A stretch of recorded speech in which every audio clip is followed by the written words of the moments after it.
everybody has a concept of God as children when they are brought up.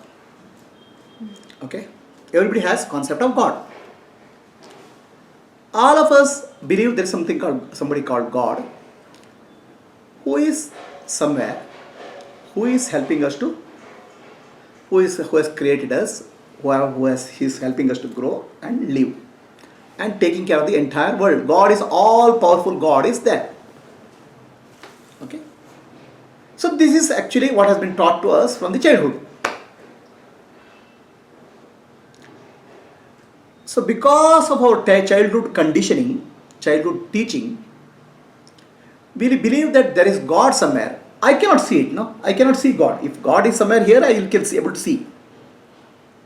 So I believe that there is God somewhere up there in heaven. Okay? Somewhere sitting and controlling the affair of the entire world. So this notion is developed in us. This notion gets strengthened because in our house there is a puja room. Okay? So I can do anything in the other part of the house, but only in the puja room I am supposed to be careful and do puja. That means there is a special place for God. So then I go to a temple, there is a special place for God. Even if I go to the temple or puja room, I am not able to see that all powerful God. Okay. So then I develop a concept that the all powerful God is invisible and he is sitting somewhere. That's where the question of the concept of different lokas come into picture. So the God or Almighty God is sitting somewhere and taking care of the entire world. So then I am separate from God. I know myself. I am such a person with so much of a deficiencies. Okay. I am small and God is all powerful. I am a small individual with full of weaknesses, whereas God is all powerful. So I am separate from God. Okay. So this concept is there for us, and it has been brought from childhood. Correct? Vedanta starts correcting this concept. Vedanta starts correcting this. So you say God is all powerful. Okay? He is omnipresent. He is present everywhere. He is present everywhere. So if he is present everywhere, is he in you? Huh? This is the question. If God is everywhere, then is he in you? If he is in you, why are you not recognizing it? Or why are you not recognizing God? If God is in you also, if he is omnipresent, then why are you not recognizing him? Maybe you have got the definition of God wrongly. What is God description you got wrongly? Otherwise you can't recognize. So if you have to recognize some person, okay, that person has such a beard, okay, he looks weird, some definition is required. So the definition of God which is given to you may not be a right definition. That's why you are not able to recognize. Okay. So if God is present everywhere, is he present in the stone? Is he present in that chair? Must be. Then how are you saying that God is sitting somewhere in some heaven? Then he is not omnipresent, he is not everywhere. So either you have to change the definition of God that he is not omnipresent, he is not everywhere. Then you have to make a God limited some place. That means God is not all powerful, he is limited to some place. This is the challenge, which is a challenge of religion. So if God is sitting somewhere and controlling something, he is limited. If God is omnipresent, he is everywhere, I should be able to recognize. Okay? If you are not able to recognize, that means your understanding of God is not right. So Vedanta is trying to correct the understanding of God. Then you can recognize God everywhere. Okay? So if you say God is everywhere, then I should be able to recognize. If God is not everywhere, God is somewhere, then God is not all powerful, he is limited. Right? So how do I recognize that all God is present everywhere? Then my understanding has to be corrected. My knowledge has to be corrected. That's the only solution. So give me proper description of God. Who is God? Okay? Right? And people have started defining God based on their culture, conditioning the God the way they want. Okay? It is said that God made man in his image. Okay? That's what they say. But man started making God in his image. That's the challenge. Your own concept you start building into God. Okay? So then, the Vedanta says your understanding of God has to be corrected. Don't have man-made image of God.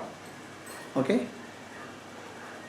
The definition of God as given by the scriptures. And where did the scriptures come from? The scriptures came from, not from human mind. A mind which is purified, which mind is no mind, has realized the truth. And that truth of God is called Sat, Chit, Ananda. Existence, consciousness, bliss is the definition of God. Okay? Existence means what exists. So does the chair exist? Existence. That is God. The table exists. The river exists. Then wait a minute, you say. Okay? I can burn the chair, burn the table. Can I burn the God? You can burn the table will become ashes. But you cannot burn the existence. The table existed in this shape earlier. After burning it exists as ashes. Existence, nothing has happened. I am not speaking of the form, but I am speaking of the substance, the real nature. Real nature of anything is existence. Can you destroy the existence of anything? Tell me. So, the ashes are there. So, I have some technology by which ashes I powder. Then what will remain? Atoms and molecules. Even that I can destroy, then energy is there. Existence appears in various forms. You cannot destroy the existence. That is the primary definition of God, Sat. But the chair is no more there, no? The form is not there, but existence is not affected. So to your question is, chair is there. Okay, let us say, chair example is one example. The gold ornaments are there, necklace is there, chain is there, ring is there. Okay. So melt the chain, what remains? Gold. Melt the necklace, what remains? Gold. Similarly, any form is changed, existence is not affected. So you burn the body after death. Body doesn't exist anymore. Some ashes. The body form doesn't exist. The existence is not affected. It exists as ashes. It exists as 5 elements. So it merges with the 5 elements. It merges, but it exists as 5 elements. Okay. So everything in nature, existence is not affected. The form can change. That is agreed. Okay. Existence can appear in different forms. But existence itself is not affected. And that pure existence is called God. Can you see existence? No. But I can know existence. Oh, there is some existence. The chair is, the table is, I know. Okay. The knowledge of existence is called Sat. Now tell me where there is no God. Okay. The God is present everywhere in the form of pure existence. Sat. Without no existence is No, I am saying first Sat. Then second is called Chit, which is consciousness. Okay. Consciousness, knowing ability, awareness. How do you know the chair exists? I know, I am the knower is there. There is no. Okay. Chit. If the knower is not there, just does the chair exist? No. The knowing ability, which is called consciousness and existence, they come together. Sat and Chit. They cannot separate out. That is visible, that is available, known to you. Do you exist? Yes. Are you conscious? Yes. So you say now, you make a statement. I am conscious but I don't exist. Can you make a statement like that? I exist but I'm not conscious. Can you make a statement like that? No. That means existence and consciousness, they are one reality, not two separate. One reality. So then you will come back and object. Yeah, I can see the chair, but the chair is not conscious. I am conscious. So in the chair, the consciousness is not there. Existence is there, I understand. Sat is there. Right? But the chair, there is something in the nature made up of conscious beings like us and unconscious matter like stone, mountain and all, which are nature, unconscious. If existence and consciousness come together, should I see this consciousness in the stone? Consciousness in the chair? Why I am not able to see? Maybe it's not expressing. The consciousness of that is not manifesting. It requires the consciousness to manifest. The mind is required. Okay. So the mind is in a very, very rudimentary form, or no mind is there. No mind is not present in those. So what do you mean by mind? The mind is the ability to which can reflect consciousness in the form of thoughts, feelings, emotions. Knowing ability, knowingness. Okay, it has a subtle aspect called knowingness not there. Only existence aspect is reflected in the objects. Existence aspect is manifested in the objects. Existence aspect of God. Okay. Whereas consciousness aspect is manifested in human beings.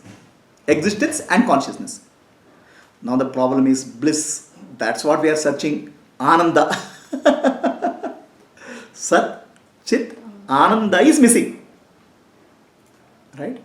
The bliss is missing in us. And all our life we are searching for that bliss.